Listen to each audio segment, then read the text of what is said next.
کدی په بدن کې پر هر ځای باندې درد وي، مثلا د چا پر سر باندې هر وخت درد وي، د چا پر د پښو باندې هر وخت درد وي،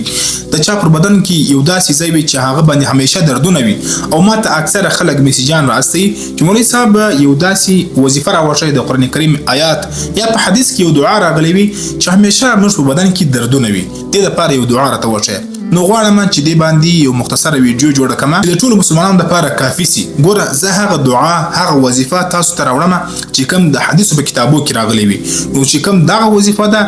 حیات الصحابه جلد نمبر 2 کې راغلی ده دا وظیفه. نو کله چې پر سر درد وي یا د پښو درد وي یا بدن کې چې پر کوم ځای باندې درد وي، نو دغه یو دعا د سره ووایه د هر لمانځه وروسته ان شاء الله العزیز د الله په فضل سره به ته به شفایاب سي. کله چې د لمونځ وکړ، د لمونځ کولو وروسته چې پر کوم ځای باندې درد وي پر هغه ځای باندې دا شی لاس کښېږده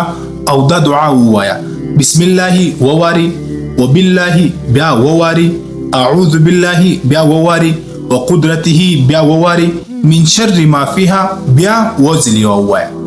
یعنی دا هر لفظ وواري ووایه، په اول او په اخر کې یو واري درود شریف، ان شاء الله العزیز الله به تاته شفا درکړي. او دا پیغام د ثواب په خاطر باندې ضرور مخکې سره شیر کړئ.